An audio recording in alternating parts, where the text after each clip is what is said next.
Diop. Dame Diop, bonjour. Bonjour, Monsieur Faye, et merci pour l'invitation. Je profite de l'occasion pour saluer les téléspectateurs de Walfadjri d'ici et la diaspora. Souhaiter un bon ramadan à nos parents musulmans, mais souhaiter aussi une bonne fin de carême à nos parents chrétiens. Voilà. Merci à vous également d'avoir accepté notre invitation.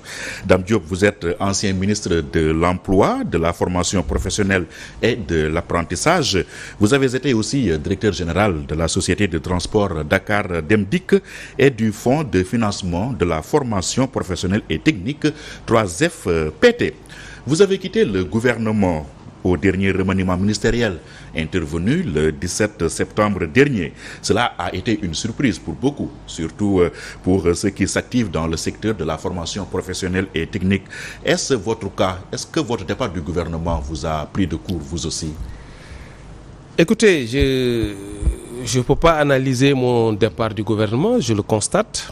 Je pense que le gouvernement, c'est la prérogative exclusive du président de la République, comme je l'ai expliqué, qui choisit ses collaborateurs par rapport au contexte et par rapport à beaucoup d'éléments que j'ignore. Je pense que j'ai été un Sénégalais appelé par son Excellence, Monsieur le Président de la République, à ses côtés pour faire un travail. Nous nous sommes attelés à le faire de la manière la plus limpide possible pour lui donner satisfaction, mais aussi pour donner satisfaction aux Sénégalais. Et au moment opportun, au moment T, en septembre 2022, le président de la République a décidé de mettre fin à mes fonctions de ministre et je l'ai remercié de m'avoir donné cette chance et cet honneur d'être son proche collaborateur et de travailler dans des secteurs aussi importants que la formation professionnelle, l'emploi et donc de la jeunesse de manière générale.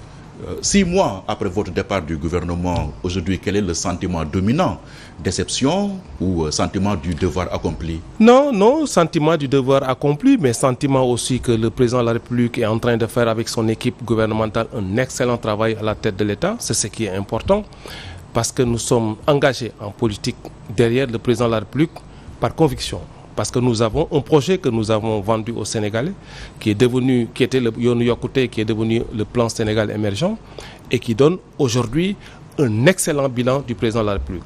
Sous ce regard, nous sommes très contents, très satisfaits du travail qui est en train d'être fait. On peut le faire étant dans le gouvernement, on peut le faire en étant dehors. Il y a plusieurs sphères, plusieurs stations qu'on peut occuper pour accompagner le président de la République. Parce qu'une chose, c'est de travailler dans le gouvernement, mais une chose aussi est d'accompagner ce travail gouvernemental par un engagement politique qui permet aux populations de comprendre les réalisations par rapport aux engagements que nous avions pris en 2012 puis en 2019. Et je pense que les Sénégalais le constatent tous qu'aujourd'hui, il n'y a pas... aujourd'hui, le bilan du président de la République saute à l'œil nu et c'est ce qui est le plus important. Et vous êtes dans quoi depuis votre départ du gouvernement? Je m'occupe de ma vie de famille. Je n'avais pas la chance depuis 10 ans de m'occuper de ma petite famille, ça il faut le dire. Mais j'ai aussi le temps de m'occuper, de parler à mes camarades de parti de Diourbel, à qui je fais un coucou. Mais j'ai aussi le temps de communiquer, de parler aux Sénégalais, de continuer à soutenir le président de la République dans le cadre de son travail. Mais vous tardez à être recasé, comme on dit trivialement.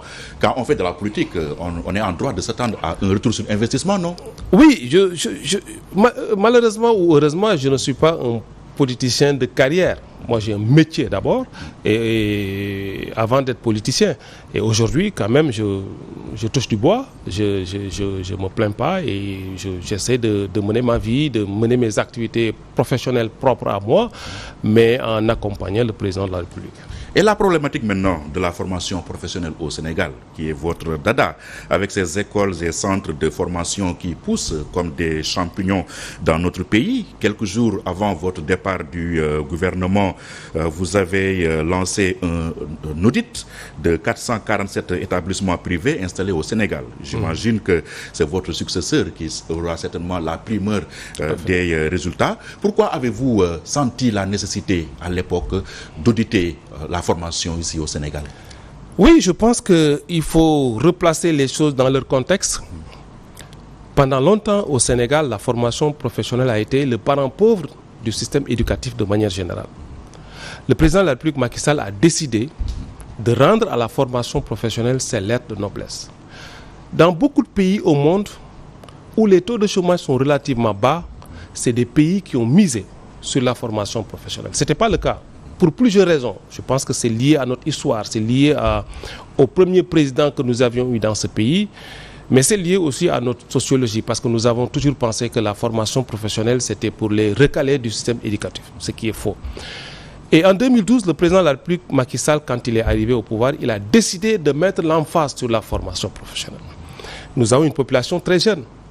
77% des Sénégalais ont moins de 35 ans. Et aujourd'hui, la problématique de l'emploi se gagne préalablement par la question de la formation.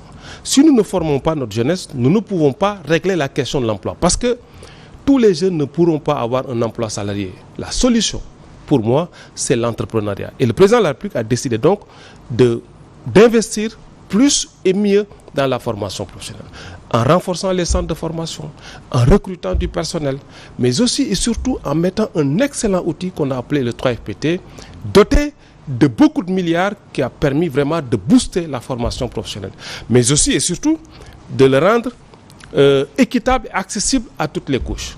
Aujourd'hui, le Sénégalais des profondeurs peut accéder, grâce à cet excellent outil de fonds de financement de la formation professionnelle, de faire de la formation. Vous a reproché de l'avoir fortement politisé, hein? Non, absolument pas. Je pense que on nous faisait un mauvais procès. Mais aujourd'hui, beaucoup de jeunes Sénégalais ont accédé à la formation avec un système. Aujourd'hui, je félicite l'équipe d'ailleurs du 3FPT, Madame la Directrice Générale et ses équipes, qui ont fait encore des pas en avant dans l'accessibilité de cela, dans la démocratisation de l'accès à la formation professionnelle. Ça, c'était le choix du président de la République. Le président de la République a décidé de mettre encore des centres de formation. Je rappelle, et je le dis souvent, quand le président Macky Sall arrivait au pouvoir, nous n'avions que 87 centres de formation professionnelle sur l'ensemble du territoire national. En moins de 10 ans, le président a porté cela à 136 centres de formation professionnelle. Compte non tenu du projet de 45 centres de formation professionnelle, 46 d'ailleurs, qui vont être construits dans chaque département. Donc ça, c'était une volonté politique très forte, à côté de cela. Parce que dans ce dispositif, la formation privée, professionnelle privée, joue un rôle important. Et nous avons pensé qu'il était important d'auditer ces centres de formation privés pour leur permettre de jouer pleinement leur mission de service public. Il était quand même constant de constater que beaucoup de centres de formation privés n'étaient centres de formation privés que de nom. Et nous avions décidé, sur instruction du président de la République, d'accompagner ces centres de formation. Je l'avais dit d'ailleurs à l'ouverture de cet atelier, nous allons auditer. Et les centres de formation qui ne répondraient pas aux normes seraient fermés. Bon, l'exception pour moi, c'était de fermer, mais la règle, c'était plutôt de les accompagner pour les amener à accéder au standard minimal de qualité de formation professionnelle. C'est pour ça que nous avions fait cela, parce que, comme j'ai dit, nous ne pouvons pas, compte tenu de la jeunesse de notre population, attendre que l'État construise autant de centres de formation dont on a besoin pour enrôler l'ensemble des jeunes Sénégalais. Nous ne pouvons pas.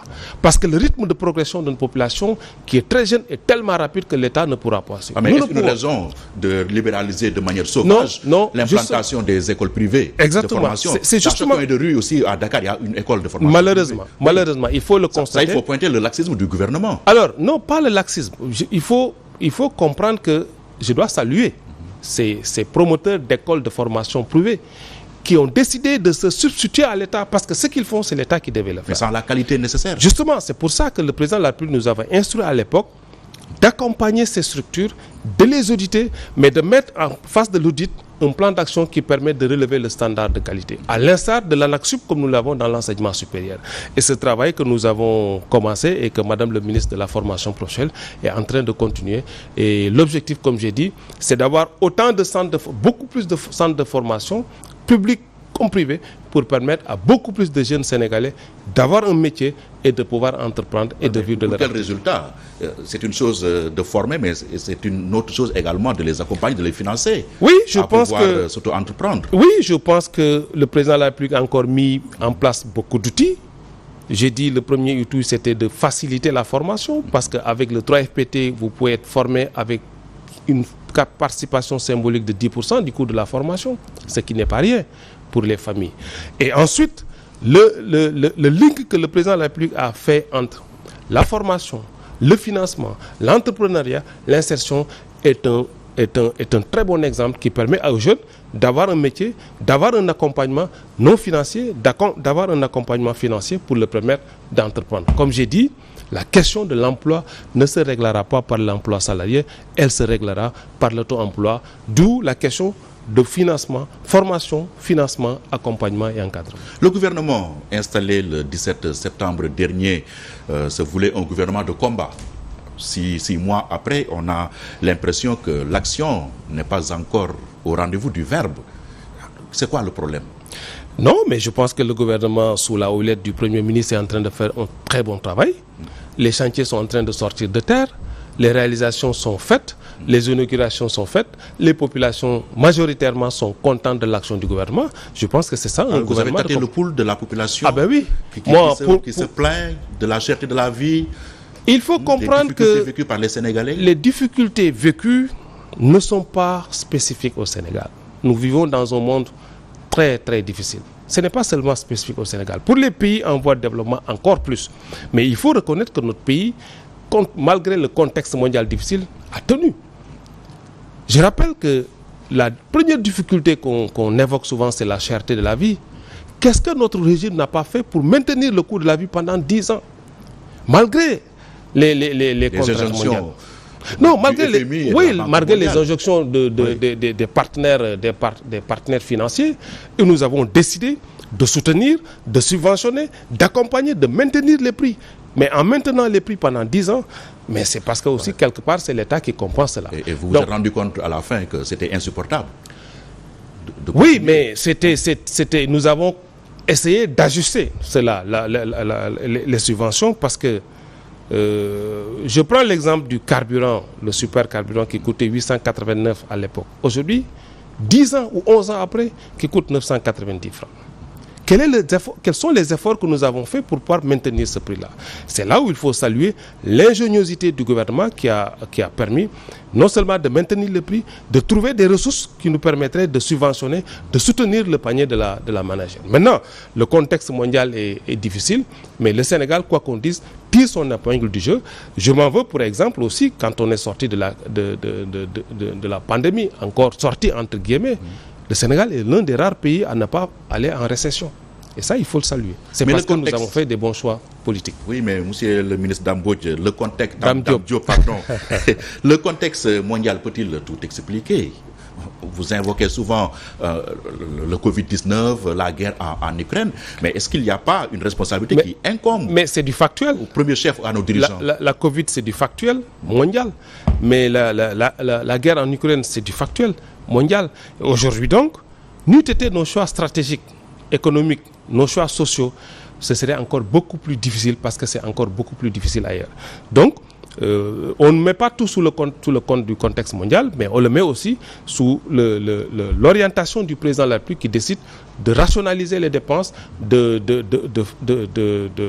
booster la croissance pour permettre de créer de la richesse. Quand le président Macky Sall nous promettait l'autosuffisance en riz en 2017, il n'y avait ni Covid ni guerre en Ukraine. Mais avouez avec moi, Edouard, que nous avons fait de très grands bonds en avant vers l'autosuffisance alimentaire en riz. Mais nous avons fait atteint. Oui, mais une chose est de fixer un objectif. Non, pas constat d'échec, parce que j'ai dit souvent que nous avions un objectif d'aller vers l'autosuffisance alimentaire. Nous ne sommes pas très loin de l'autosuffisance alimentaire, mais c'était le plus important. Si nous avions fait ces choix 10 ans en arrière, 15 ans en arrière, aujourd'hui, on n'en serait pas là. Nous avons investi beaucoup de ressources dans l'agriculture de manière générale, dans les équipements, dans les intrants, dans la qualité des semences, pour ce qui nous donne aujourd'hui les résultats satisfaisants que nous avons.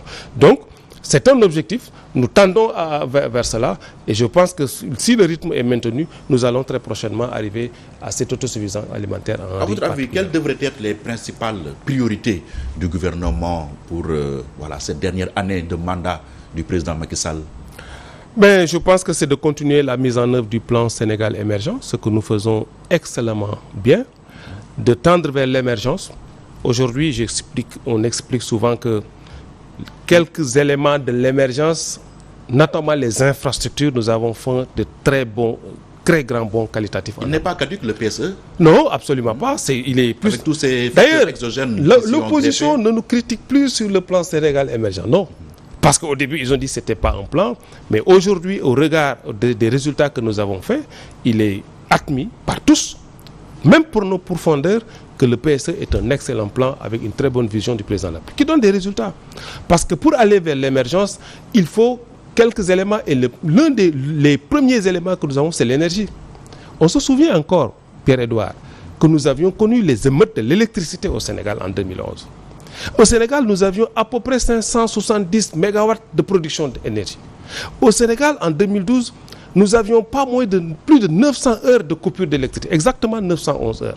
Les techniciens disent que ça fait 38 jours de coupure d'électricité en 2011.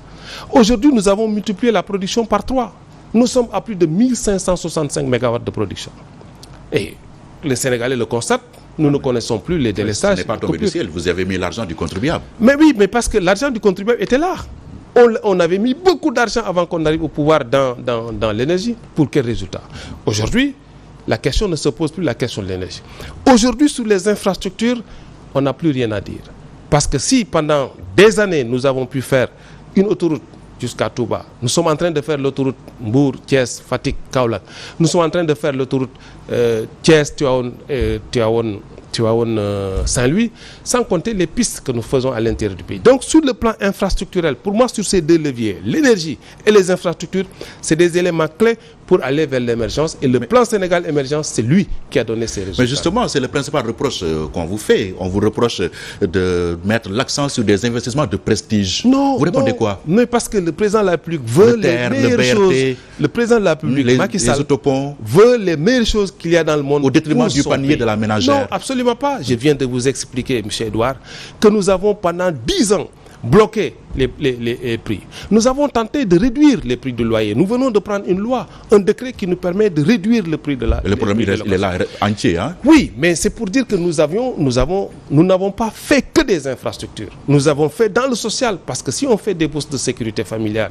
si on finance la formation professionnelle, si nous multiplions les universités, si nous donnons des bourses de sécurité familiale, comme j'ai dit, c'est parce que... Non, ce n'est pas une assistance, c'est la structuration de notre pays. Et jamais dans notre pays, on a eu une politique sociale aussi ardue sous le régime de Macky Sall. Parce que nos parents qui reçoivent les bourses de sécurité familiale, pendant longtemps, ils ont vécu dans des difficultés et ils n'ont jamais senti l'État aussi près d'eux. Donc, ce ne sont pas seulement les infrastructures. Nous avons beaucoup investi par rapport à l'axe 2 du plan Sénégal émergent sur le capital humain.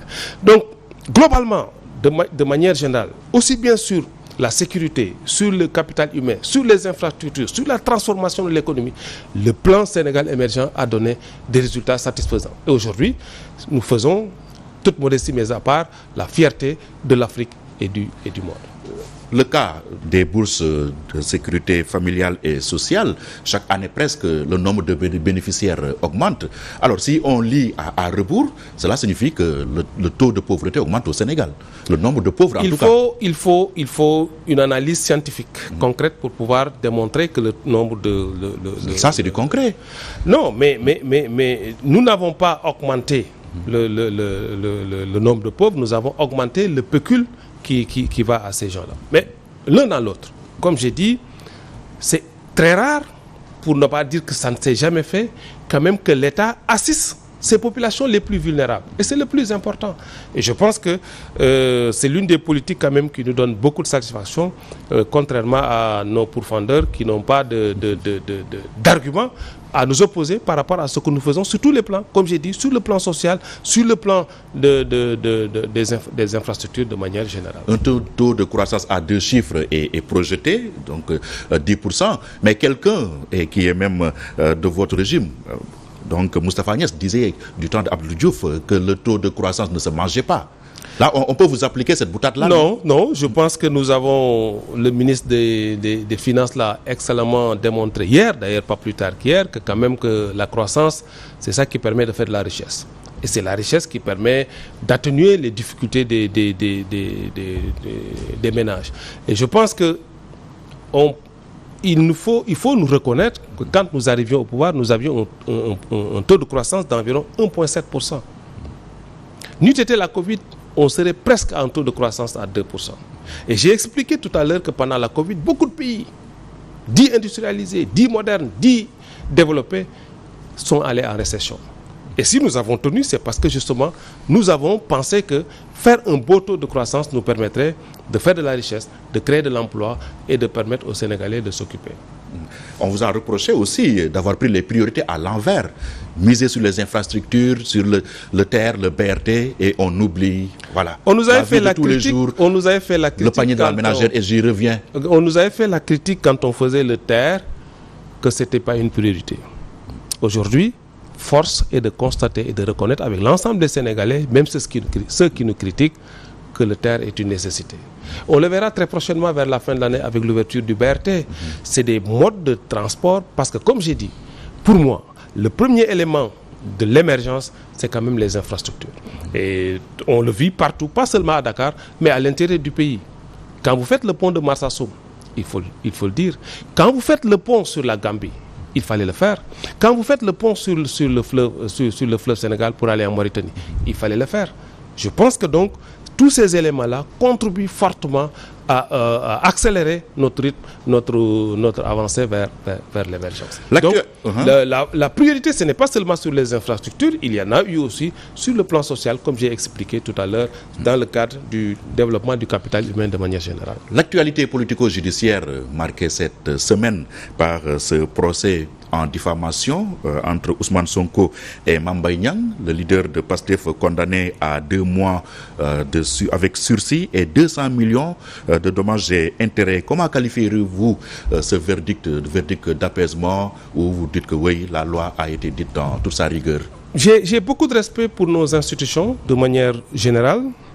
Je pense que le droit a été dit j'ai toujours dit que nous avons une très grande magistrature, une justice qui tient, malgré les vicissitudes politiques. Fortement critiquée, secouée de toutes parts. Mais parce que j'ai toujours dit qu'on critique quand on est d'un côté. Quand on est de l'autre côté, on ne critique pas. C'est ça qui fait que... Et c'est pour ça que je dis, les institutions sont à leur place. Il faut reconnaître que le Sénégal est un modèle démocratique avec des institutions fortes. Oui, mais qui a beaucoup perdu de sa superbe. Non, je pense actuellement, on est la risée du monde entier.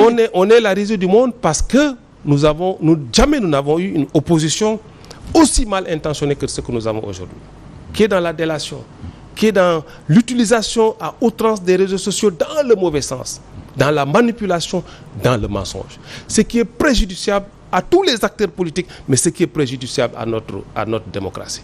Nous avons connu de vrais opposants.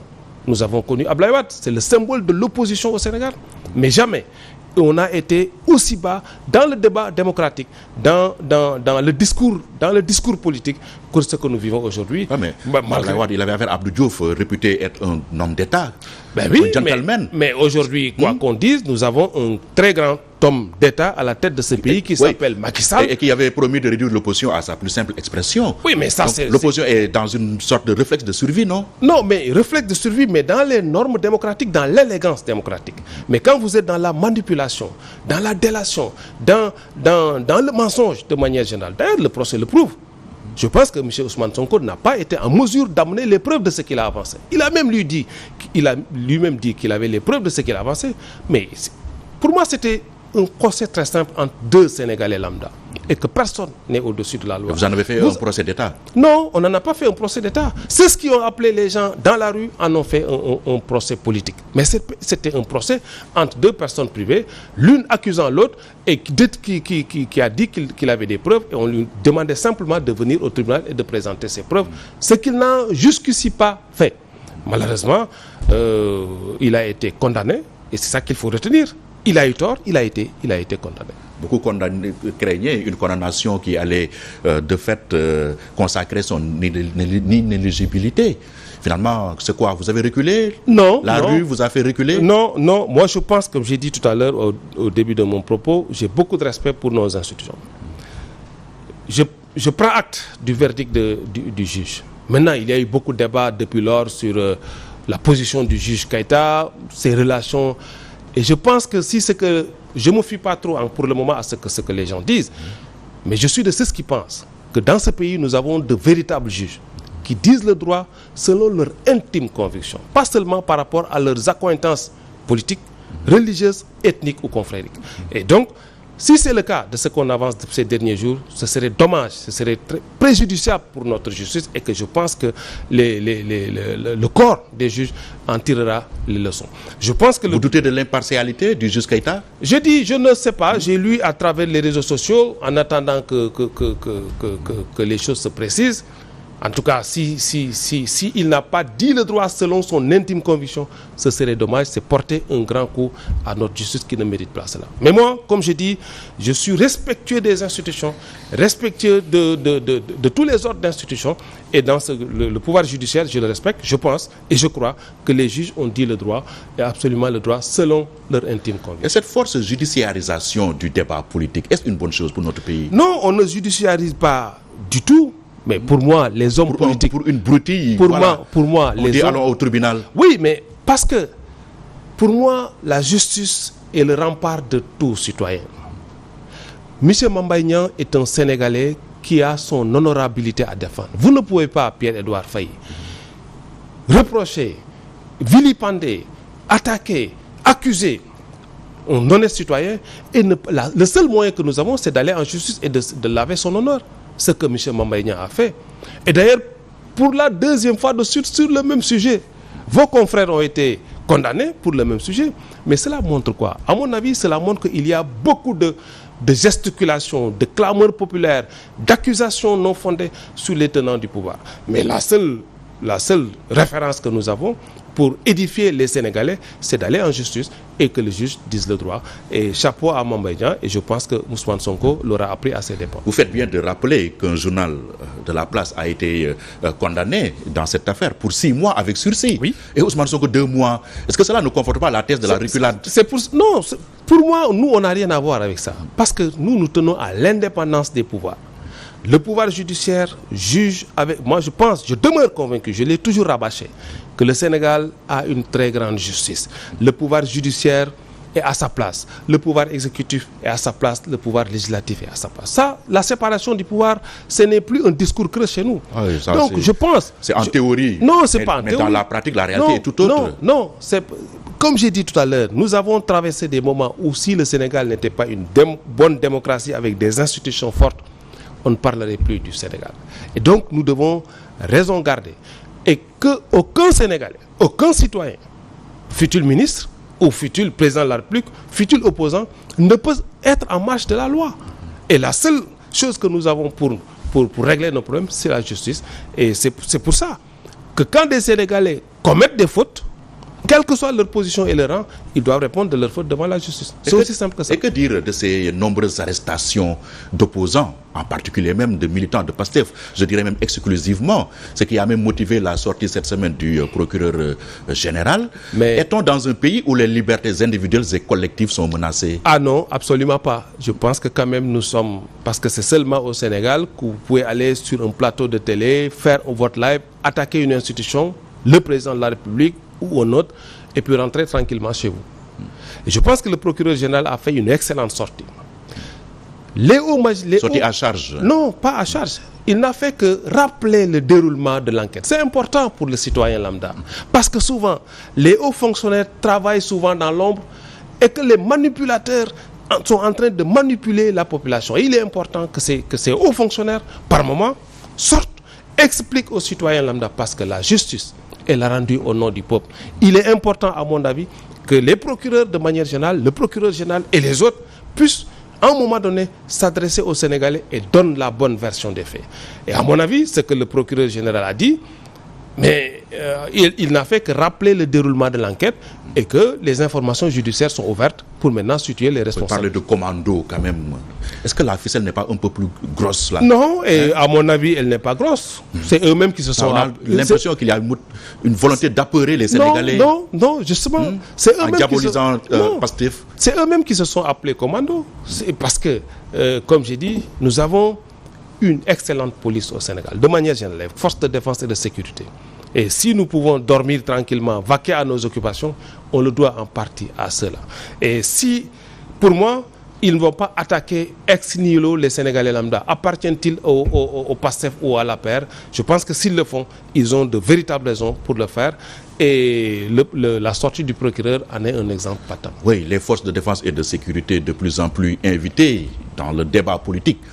Avec ce communiqué, on l'a vu vendredi dernier de Yewwi Askan Wi qui dit avoir suspendu sa marche prévue le 3 avril après avoir consulté ou bien après avoir pris langue avec de hauts gradés de l'armée. C'est une monstruosité pour moi. Provoquant même la réaction de la DIRPA. Oui, pour moi, c'est une monstruosité. Nous avons des forces de défense et de sécurité vraiment républicaines, qui sont toujours à leur place. C'est ça que je disais tout à l'heure, c'est de la manipulation. Et c'est grave si on arrive à ce niveau de manipulation de l'opinion. D'ailleurs, les armées ont fait une sortie. Le ministre en charge des forces des armées a fait une sortie pour replacer les choses dans leur contexte. Nous pouvons avoir notre débat politique entre nous, mais laissons l'armée à sa place. Et je pense que le communiqué de la DIRPA quand même est très, très, très édifiant. Je le constate et je le regrette. Les hauts gradés ont été consultés par l'opposition. Ah non, c'est pas ce que j'ai lu dans le communiqué de la DIRPA. La DIRPA a dit que l'armée, qu'on le sorte de nos affaires politiques, quelle que soit la position où on est. Oui, mais donc elle ne nie pas encore une fois. Pour moi, c'est une grosse manipulation.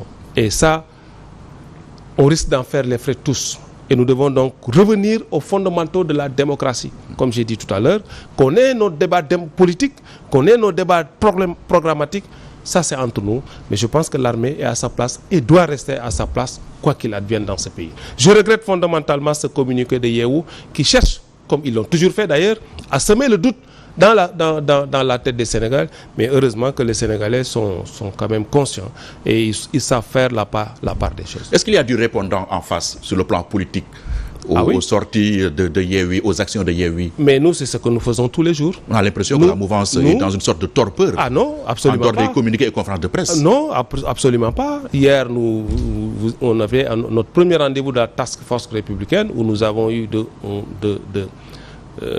des panels de très haut niveau et pour justement apporter la réponse politique aux accusations mal fondées qu'on nous fait. Et je pense que ce que nous faisons, nous le faisons en accompagnant notre gouvernement. Dans les réalisations, c'est une chose, mais dans le débat politique, ce que nous faisons au niveau de nos terroirs respectifs, au niveau de nos communes et nos départements respectifs, pour porter le débat, porter la communication, porter l'animation, porter la bonne information à nos militants, mais aux Sénégalais lambda, qui sont là, qui ne sont pas politiques, mais qui sont des électeurs potentiels. C'est ce travail que nous faisons à travers nos instances et à travers tous les responsables de notre coalition, la coalition Benno Bokk Yakaar. Faut-il avoir peur pour la prochaine présidentielle, compte tenu de tout ce qu'on a dit et compte tenu également des événements à venir, les procès à venir, le parrainage et tout ce qui s'ensuit? Non, pour moi, non. Si nous respectons la charte fondamentale de notre pays, le climat, il est lourd de danger. Nous avons connu cela en 2000, nous l'avons connu en 2012. On cherche à se faire peur. Mais comme j'ai dit, c'est nous qui sommes au pouvoir aujourd'hui. Nous avons la responsabilité de faire respecter l'ordre, d'organiser des élections libres et transparentes, conformément à notre charte fondamentale qui est la Constitution. Si les gens sont démocratiques, si les gens sont des démocrates et qui se soumettent à la volonté de notre Constitution, il ne peut pas y avoir de difficultés. Et donc, nous, on travaille dans cela. Nous faisons nos activités politiques. Nous travaillons pour aller vers des élections apaisées, libres, transparentes et que le meilleur gagne. Le premier qui devrait se soumettre à cette volonté de la Constitution, c'est le président Macky Sall, qui n'a pas droit à un troisième mandat. C'est votre analyse. Selon la même Constitution et selon sa propre parole à lui. Alors, la problématique du troisième mandat, comment elle se présente à votre niveau? Pierre-Edouard, je pense que nous, au niveau de l'APR, nous avons dit, selon la lecture de la Constitution sénégalaise, ce que les opposants avaient dit, le président Macky Sall a droit de se représenter en 2024. Oui, les paroles des opposants ne sauraient engager la Constitution. Mais de très grands constitutionnalistes l'ont dit. Je suis désolé de constater que certains constitutionnalistes se dédisent au gré de l'évolution des événements. Comme le principal rédacteur de la Constitution, le ministre Ismaël Madior Fall. Non, je ne parle pas d'Ismaël Madior. Je pense que il faut le convoquer dans le débat aussi. Il a été constant dans ce qu'il a dit. Et aujourd'hui, je pense que la question juridique du 3e mandat du président de la République ne se pose plus. Tout le monde est d'accord. Non, maintenant, tout le monde n'est pas d'accord. Oui, mais le débat, il fait rage. Oui, mais la candidature est un élément politique. Nous faisons le débat politique sur la candidature. Nous pensons, et nous avons le droit, nous, Alliance pour la République, nous, Benno Bokk Yakaar, pour l'essentiel de ça, nous avons dit, compte tenu de tout ce que le président de la République, Macky Sall, est en train de faire dans ce pays, compte tenu de la possibilité que la Constitution lui donne de se présenter, notre candidat pour 2024, c'est le président. Parce qu'il est le seul capable dans ce pays. Non. On a 17 millions de Sénégalais. Mais non, mais nous sommes une machine électorale, nous sommes allés aux élections, nous avons gagné, nous avons réalisé l'essentiel de ce que nous avions promis aux Sénégalais. Une machine fortement grippée. Pourquoi nous devrions... Une machine électorale fortement grippée au regard des derniers résultats. Non, absolument. Des législatives et des locales. Non, absolument pas. Vous avez perdu beaucoup de terrain. Nous sommes la seule coalition électorale, la seule coalition politique qui a résisté dans le temps, mais qui a gagné toutes les élections. Depuis que nous sommes là. Toutes les élections. Et nous demeurons majoritaires dans ce pays. Maintenant, il y a beaucoup de débats. Je suis d'accord qu'aux élections législatives, aux élections locales, nous avons gagné l'essentiel des collectivités territoriales. Ça aussi, il faut le dire. Aux élections législatives, nous avons... Il y a eu l'exception sénégalaise qui, pour une fois, a permis à l'Assemblée d'avoir une Assemblée plus ou moins équilibrée. Mais malheureusement... Cet effritement de votre électorat au fil des élections... Oui, mais Pierre-Edouard... Cela devrait vous alerter. Il faut voir la nature des élections. Une élection présidentielle, c'est la rencontre d'un homme avec un peuple. Et quoi qu'on dise, le président Macky Sall a un coefficient personnel par rapport aux Sénégalais que nous n'avons pas convoqué aux élections passées. Les élections locales, je dis souvent que c'est les navetans des élections. Vous êtes dans le même parti, nous sommes un grand parti, nous sommes une grande coalition. Il y a beaucoup de contradictions, il y a des votes sanctions. Mais notre coalition, à chaque fois qu'il s'agit de l'intérêt de notre coalition de manière générale, nous savons nous surpasser. Nous savons dépasser nos contradictions personnelles et aller à l'essentiel. C'est ce qui a fait la différence en 2019. En 2019, personne ne pensait que nous allions passer au premier tour. Nous sommes passés avec 58%. Ce n'est pas rien. Mais c'est ce qui va se passer en 2020. Au législatif, vous avez battu campagne sur la base du bilan du président de la République. Oui. Et les résultats ne sont pas fameux. Oui, mais comme ce que j'ai expliqué pour les élections locales est valable pour les élections législatives. Dans beaucoup de départements, il faut choisir. Qui choisit, élimine. Et quand vous éliminez, parfois certains comme moi n'ont pas cette hauteur de comprendre que ce n'est pas une question de personne, c'est une question de régime et de système. Et dans nos propres rangs, les gens ont voté contre. Parce que vous ne pouvez pas comprendre que dans certaines collectivités qu'on puisse perdre les élections législatives. Mais c'est inhérent à la vie politique. Nous avons capitalisé sur tout cela. Et quand le président de notre coalition, le président Macky Sall, a besoin, nous sommes prêts à faire bloc. C'est ça, c'est le combat d'aujourd'hui pour l'accompagner dans cela. Donc pour nous, la question juridique est aujourd'hui, le juge constitutionnel est la seule personne habilitée à dire le droit dans ce sens-là. Mais soumettons-nous tous en bons démocrates à ce jeu-là. Mais parce que l'opposition ne le fera pas. L'opposition, Pierre-Edouard, a brûlé des pays ici en Afrique. L'opposition ne le fera pas parce qu'elle sait, en face de Macky Sall, elle n'a aucune chance. Donc vous voulez qu'on fasse confiance au Conseil constitutionnel qui nous a habitués à prendre des décisions toujours dans le sens de l'exécutif. Jusqu'à preuve du contraire, c'est ce que nous avons comme instrument d'arbitrage et de dire qui peut aller aux élections présidentielles ou qui ne peut pas aller. C'est le même Conseil constitutionnel qui a validé la 3e candidature d'Abdoulaye Wade. Mais vous voulez qu'on fasse confiance avec le recul, mais ils ont dit le droit. Mais le droit la loi est dure, mais c'est la loi. Ils ont dit le droit à un moment donné. Nous, en bons démocrates, l'APR en 2012, quand le Conseil constitutionnel s'est prononcé sur la candidature droite, nous avons dit ok, on prend acte et on va en campagne. Nous sommes allés en campagne, nous avons battu campagne et nous avons eu les résultats que nous avons. Que dire de la parole présidentielle? Moi, je ne peux pas comprendre que l'opposition veuille nous dire qu'une frange de la population veuille nous dire vous n'avez pas le droit de déposer votre candidature. Au nom de quoi? Pourquoi on doit nous pousser à cela? Personne n'a le droit Parce qu'il ne faut pas tenter le diable. Non, on ne tente pas le diable, justement. On ne tente pas. On prend ce que la loi, la Constitution nous confère comme droit. Mais on peut aujourd'hui, je range dans l'opposition une certaine frange des droits de l'homme. Mais nous, on est hommes là. Nous. Et nos droits, qu'est-ce qu'on en fait? Mais donc, il faut qu'on respecte nos droits par rapport à cela pour que la Constitution, pour nous donne la possibilité de déposer la candidature de Macky Sall en 2024. Maintenant, on prendra acte quand le Conseil constitutionnel va décider. Et que faites-vous de la parole présidentielle? Oui, le président de la République qui à maintes reprises a eu à déclarer qu'il était là que pour 2 mandats et qu'en 2024 il allait partir. Le président de la République... Sa parole ne vaut plus rien devant la Constitution. Je ne dis pas que la... Mais la parole du président n'est pas au-dessus de la Constitution. Ça aussi, il faut... Lui, la clé de voûte des institutions. Ben oui. Le gardien de la Constitution. Oui, le gardien de la Constitution. Et vous dites que sa parole ne pèse pas lourd devant la Constitution. Non, je dis que sa parole n'est pas au-dessus de la Constitution. La charte fondamentale... Sa parole le lit, le président. Elle le lit. Mais non, elle ne le lit pas, justement. Elle peut le lier par rapport au contexte. Parce que, comme j'ai dit, vous comme moi, nous avons à un moment donné pris des décisions et à un autre moment, par rapport au contexte, par rapport aux éléments nouveaux, nous avons changé de posture. Mais tant qu'on reste dans le cadre légal, dans le cadre constitutionnel, pour moi, je ne vois pas de problème par rapport à cela. Et pour moi, tout le monde, opposition, société civile, pouvoir, nous devons nous référer au juge constitutionnel qui doit dire le droit. Nous avons notre agenda qu'on déroule. Personne ne peut nous obliger à demander au président Macky Sall de se prononcer tout de suite et maintenant. Non. Pourquoi? Personne. Tant que la loi ne nous y contraint pas, on ne le fera pas. On prendra le temps. Nous sommes en train de travailler pour ce pays et les résultats sont là, probants. Et au moment opportun, on avisera. En tout cas, nous, dans notre parti, dans notre coalition, une bonne frange de notre coalition, nous proposons que Macky Sall soit candidat.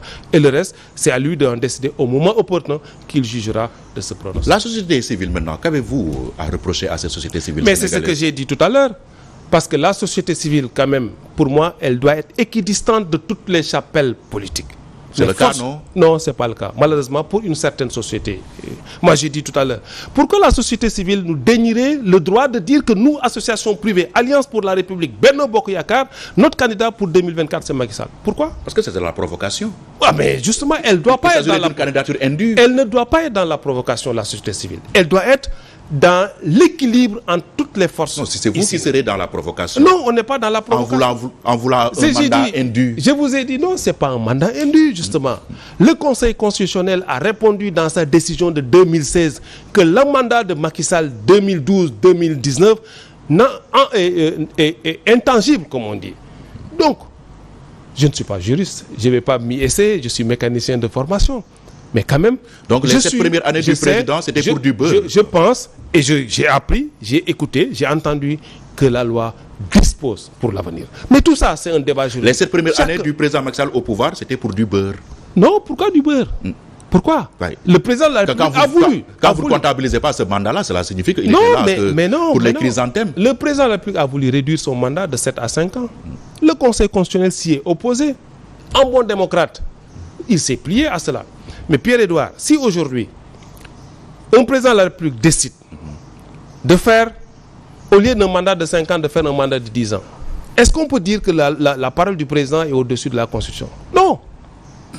Un pays se gouverne par des lois et des règlements. Et en l'occurrence, aujourd'hui, la charte fondamentale de notre pays, le Conseil constitutionnel. Si on est démocrate, nous devons aller. Et d'ailleurs, la jurisprudence Wade devrait atténuer l'ardeur de certains opposants. Si Macky Sall décide de déposer sa candidature, laissons au Conseil constitutionnel de se prononcer. Et après, en dernier recours, c'est le peuple qui décide. Et c'est le seul arbitre en dernier recours. Benno Bokk Yakaar qui devrait faire aussi face à ses propres contradictions, ses contradictions internes, avec Idrissa Seck qui multiplie les sorties. Cette semaine, il y a eu ces propos rapportés dans la presse et qui ne sont pas encore démentis. Voilà, Idrissa Seck qui aurait dit que oui, c'est 2 mandats, pas de 3e mandat. Question, y a-t-il un cas Idrissa Seck dans la mouvance présidentielle? Non, je ne pense pas. Dame Diop, oui, pardon. Je ne pense pas qu'il y ait un cas Idrissa Seck. J'ai répondu à un de vos confrères une fois à Diourbel. Je pense qu'Idrissa Seck, c'est un homme politique très averti. C'est un allié fidèle au président Macky Sall. Jusqu'au moment où nous parlons, jusqu'à l'heure où nous parlons, ce dimanche-là, où nous parlons, Idrissa Seck est un allié, est un élément important de la coalition Benno Bokk Yakaar. Je pense, compte tenu de son expérience, compte tenu de son statut d'homme d'État. Mais qui dit garder intacte cette ambition présidentielle. C'est légitime quand on crée... Ça pose problème dans un contexte où un 3e mandat est agité. Non, ça ne pose pas problème. Quand on crée un parti politique, c'est pour aller à la rencontre des Sénégalais et conquérir le pouvoir et le conserver. Pour moi, ça ne fait pas désordre? Non, ça ne fait pas désordre. Pour moi, ce sont les apprentis analystes qui essaient de semer la zizanie dans notre... Mais nous sommes une grande coalition. Mais Idriss Seck, comme j'ai dit, c'est un grand homme d'État. Et je pense que s'il décide d'aller à la conquête des suffrages des Sénégalais, il le dira à haute et intelligible voix. C'est ma conviction. Jusqu'ici, il a parlé de principe. Il a créé son parti pour aller à la rencontre des Sénégalais, pour conquérir le pouvoir. C'est son droit le plus absolu. Mais je suis convaincu qu'il reste encore un allié sûr de la coalition Benno Bokk Yakaar et du président Macky Sall. Benno Bokk Yakaar. On attendra de la suite. Benno Bokk Yakaar et la perspective du 3e mandat. Pensez-vous que la coalition peut survivre à cette question-là? Elle a déjà fait ses preuves, la coalition Benno Bokk Yakaar. Comme j'ai dit tout à l'heure, c'est l'une des rares coalitions qui a duré autant de temps. Et ça, grâce à la magnanimité du président Macky Sall, qui a su gérer de main de maître cette coalition, qui n'était pas évident. D'avoir tous ces ténors. C'est beaucoup plus facile de gérer une coalition au pouvoir avec tous les moyens à sa disposition. C'était pas évident. C'était pas évident. Nous avons gagné ensemble, nous avons gouverné ensemble. Et je pense que Benno Bokk Yakaar, c'est une très grande coalition, une machine électorale très puissante, comme j'ai expliqué tout à l'heure. Parce que l'analyse de toutes les élections a montré que si on est unis, on reste largement majoritaire dans ce pays. Largement. Parce que même aux dernières élections, on pense que compte tenu du coefficient personnel du président Macky Sall, nous sommes à 46%. 46% des Sénégalais font confiance à notre majorité. Compte tenu du coefficient personnel du président Macky Sall. Donc, à mon avis, Benno Bokk Yakaar, c'est une coalition qui a encore de beaux jours devant elle. Maintenant, elle se renforce de jour en jour.